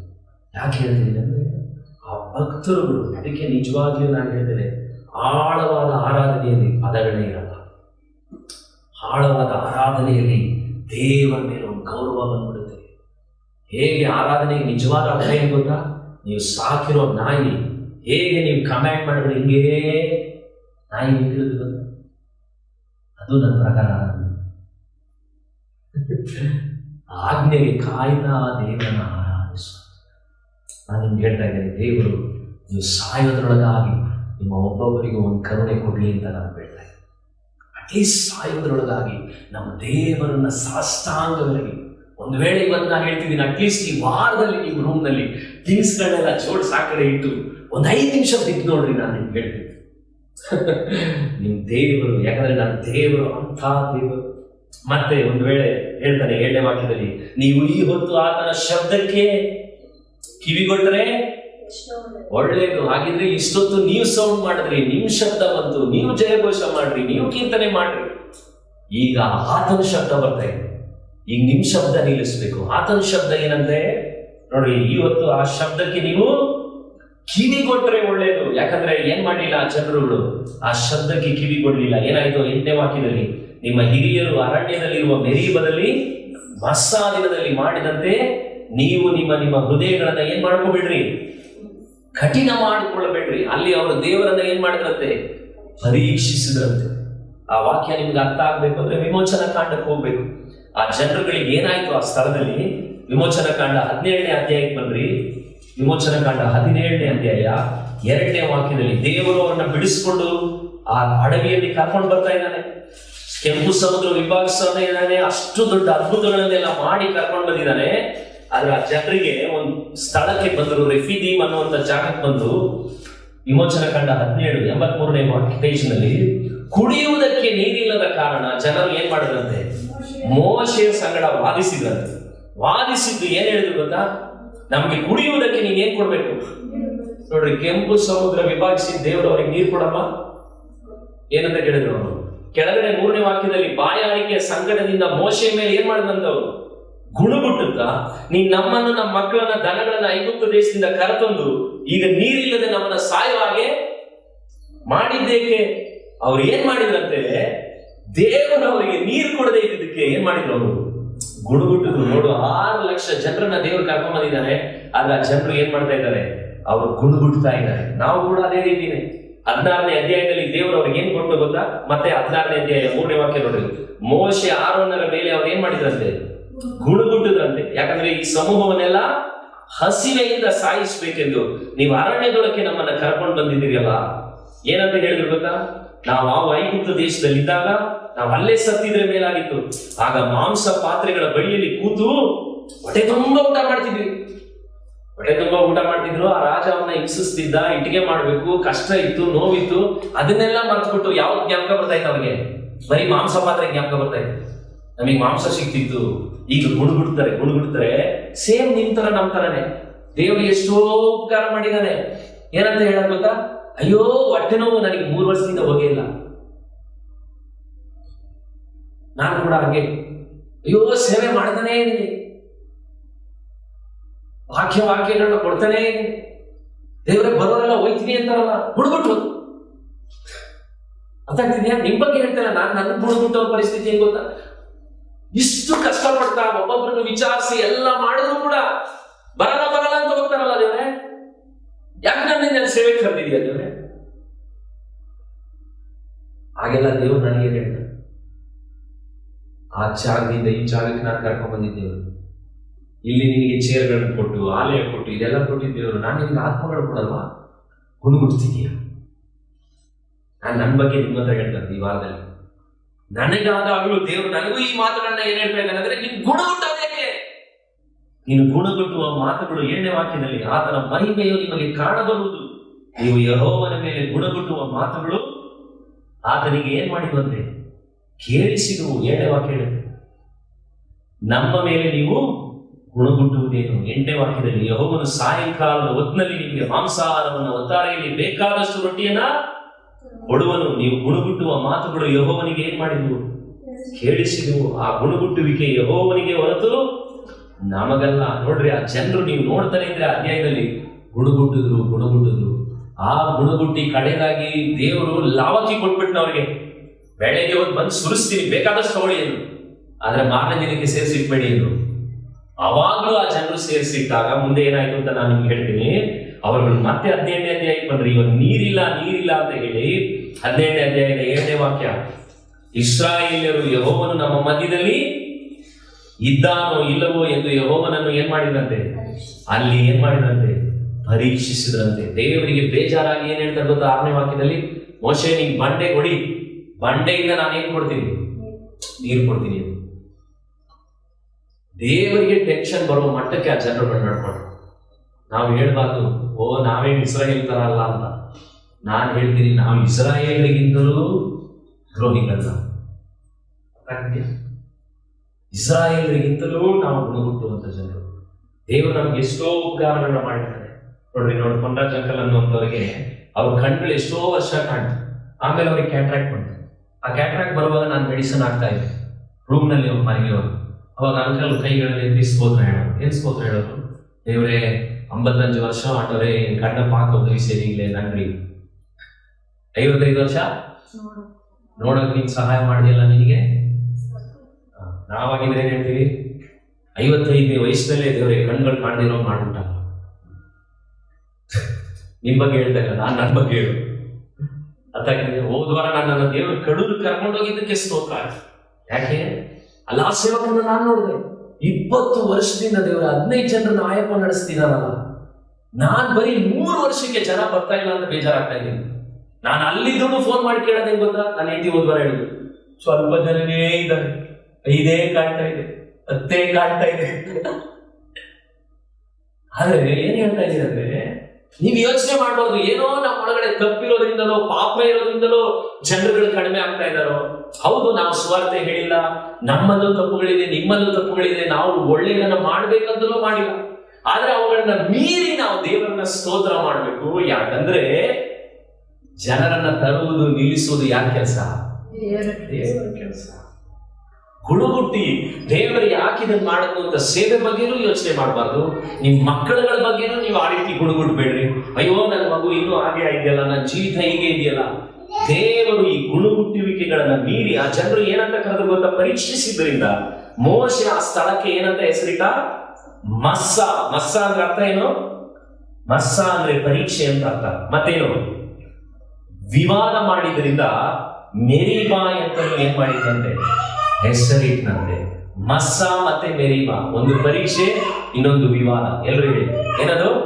ಪರೀಕ್ಷೆ ಮತ್ತು ವಿವಾದ. ಪರೀಕ್ಷೆ ಕೆಲವು ಸರಿ ನಾವು ದೇವರನ್ನ ಪರೀಕ್ಷೆ ಮಾಡ್ತೀವಿ, ಕೆಲವು ಸಾರಿ ನೀವು ವಿವಾದ ಮಾಡ್ತೀವಿ. ಒಂದ್ಸರಿ ಒಬ್ಬ ಹಿಂಸನ ಹತ್ರ ಹೇಳಿದ್ರು, ದೇವರು ಇದು ಮಾಡ್ತಾನ ಇಲ್ವಾ ಟೆಸ್ಟ್ ಮಾಡ್ತಾ ಇದ್ದೀನಿ ನಾನು. ದೇವರು 3 ವಾರ ಬರ್ತೀನಿ, 1 ವಾರ ಬರ್ತೀನಿ, 1 ತಿಂಗಳು ಬರ್ತೀನಿ, ನಿಮ್ ದೇವ್ರು ಮಾಡ್ತಾನ ಇಲ್ವಾ ಟೆಸ್ಟ್ ಮಾಡಿ. ನಾನು ಹೇಳಿದೆ, ನಿಮ್ ಟೆಸ್ಟ್ ಮಾಡೋದಾದ್ರೆ ಬರಕ್ಕೆ ಹೋಗೋಣ. ಯಾಕೆ? ಇದು ಟೆಸ್ಟ್ ಮಾಡೋದಲ್ಲ, ಪರೀಕ್ಷೆ ಮಾಡೋ ಜಾಗ ಅಲ್ಲ. ಇನ್ನೊಬ್ಬಮ್ಮ ಹೇಳಿದ್ರು, 5 ವರ್ಷದಿಂದ ದೇವ್ರ ಹತ್ರ ಜಗಳ ಮಾಡ್ತಾ ಇದ್ದೀನಿ ನಾನು ಅಂತ. ಯಾರ ಹತ್ರ ಜಗಳ? ದೇವರು ಯಾರು, ನೀನ್ ಯಾರು? ಇವ್ರು ಏನ್ ಮಾಡ್ತಾರಂತೆ? ಜಗಳ ಮಾಡ್ತಾರ. ಆ ಪದ ಹೇಳಕ್ ಹಿಂದೆ ಬಂದು ಇವರಿಗೆ ಇದು ವಾಕ್ಯ ಹೇಳ್ತಾ ಇದ್ದೆ. ಆ ಜನರು ಪರೀಕ್ಷೆ ಮಾಡಿದ್ರು, ವಿವಾದ ಮಾಡಿದ್ರು. ಶಾರ್ಟ್ ಆಗಿ ಒಂದು ವಾಕ್ಯ ತೋರಿಸ್ತೀನಿ. ಅವರು ಗುಣಗುಟ್ಟಿದ್ರಿಂದ ಏನ್ ಆಯ್ತು ಗೊತ್ತಾ? ಭಯಂಕರವಾದಂತ ವಾಕ್ಯ. 1000 ಮಂದಿ ಗುಣಗುಟ್ಟಿದ್ರು. 1 ಕೊರಿಂಥ 10ನೇ ಅಧ್ಯಾಯ 9ನೇ ವಾಕ್ಯ. ಬೇಗ ಹೋಗೋಣ. 1 ಕೊರಿಂಥ 10ನೇ ಅಧ್ಯಾಯ 9ನೇ ವಾಕ್ಯ. 1 ಕೊರಿಂಥ 10 9ನೇ ವಾಕ್ಯ. ಅವರಲ್ಲಿ ಕೆಲವರು ಕರ್ತನ ಪರೀಕ್ಷಿಸಿ ಸರ್ಪಗಳಿಂದ ನಾಶವಾದರು, ನಾವು ಪರೀಕ್ಷಿಸದೇ ಇರೋಣ. 10ನೇ ವಾಕ್ಯ. ಇದಲ್ಲದೆ ಅವರಲ್ಲಿ ಕೆಲವರು ಏನ್ ಮಾಡಿದಂತೆ? ಗುಣಗುಟ್ಟಿ ಸಂಹಾರಕನ ಕೈಯಿಂದ ಏನ್ ಮಾಡಿದಂತೆ? ನಾಶವಾದರು. ಅವರು ಗುಣಗುಟ್ಟಿದ್ರಿಂದ ಏನಾದ್ರು? ಸರ್ಪದಿಂದ ನಾಶ ಆದ್ರು. ಪರೀಕ್ಷೆ ಮಾಡಿದ್ರಿಂದ, ಗುಣಗುಟ್ಟಿದ್ರಿಂದ ಏನಾಯ್ತು? ಸಂಹಾರಕನ ಕೈಯಿಂದ ನಾಶವಾದ್ರು. ನೀವು ಏನ್ ಮಾಡ್ಬೇಡ್ರಿ? ಗುಣಗುಟ್ಟಬೇಡಿ. ನೋಡಿ, ನಾನು ಯೋಚನೆ ಮಾಡ್ತಾ ಇದ್ದೀನಿ, 3 ವರ್ಷಕ್ಕೆ ಎಷ್ಟೋ ಸರಿ ನನಗೆ ಬೇಸರ ಬಂದಿದೆ. ನಿಮ್ಮಿಂದ ಅಂತಲ್ಲ ನಾನು ಹೇಳ್ತಾರೆ, ಜನರುಗಳನ್ನು ನಡೆಸೋದ್ರಿಂದ ಒಂದೊಂದು ರೀತಿಯಲ್ಲಿ ನಮಗೆ ಬೇಸರಗಳು ಬರ್ತದೆ. ನೀವು ನಿಮ್ಮ ಮಕ್ಕಳುಗಳನ್ನು ನಡೆಸೋದ್ರಿಂದ ಬೇಸರ ಬರುತ್ತೆ. ನಿಮ್ಮ ಹೆಂಡತಿನ, ನಿಮ್ಮ ಫ್ಯಾಮಿಲಿಗಳನ್ನು ನಡೆಸುವಾಗ ನಿಮ್ಗೆ ಬೇಸರ ಬರ್ತಿದ್ಯಾ? ನಿಮ್ಗೊಬ್ಬ ದೇವರಿದ್ದಾನೆ, ಅವ್ರಿಗೆ ಎಷ್ಟು ವರ್ಷ ಬೇಸರ ಬಂದಿದೆ? ದೇವರಿಗೆ ಎಷ್ಟು ವರ್ಷ ಬೇಸರ ಬಂದಿದೆ ನೋಡ್ರಿ. ಆ ವಾಕ್ಯ ಎಷ್ಟು ವರ್ಷ ಓದಿದ್ರ? ಆ ವಾಕ್ಯ 10ನೇ ವಾಕ್ಯದಲ್ಲಿ ನನಗೆ ಈ ವಾರದಲ್ಲಿ ಬಹಳ ಕಣ್ಣೀರು ತರಿಸ್ಬಿಡ್ತು. ಅಂದ್ರೆ ಆ ವಾಕ್ಯ ನಮ್ಮ ದೇವರಿಗೆ ಬೇಸರ ಆಗುತ್ತಾ ಆಗಲ್ವಾ? ಆಗುತ್ತೆ. 40 ವರ್ಷ ಬೇಸರಗೊಂಡಿದ್ದಾರೆ. ಯಾಕಂದ್ರೆ ಆ ಜನರಿಗೆ ಅಷ್ಟು ಉಪಕಾರಗಳನ್ನು, ಒಳ್ಳೆಯದನ್ನು ಮಾಡಿ ಮಾಡಿ ಮಾಡಿ ಮೇಲೆ ತಂದರೂ ಕೂಡ ಅವರಿಗೆ ಆ ದೇವರ ಮೇಲೆ ಪ್ರೀತಿನೇ ಬರಲಿಲ್ಲ. ಅವ್ರ ಬಾಯಿಂದ ಸ್ತೋತ್ರ ಬರ್ತಾ ಇಲ್ಲ, ಅವ್ರ ಬಾಯಿಂದ ಕೃತಜ್ಞತೆ ಬರ್ತಾ ಇಲ್ಲ, ಅವ್ರಿಗೆ ಮಾಡಿರುವಂತ ಮೇಲುಗಳನ್ನ ಅವ್ರು ನೆನೆಸ್ತಾನೆ ಇಲ್ಲ.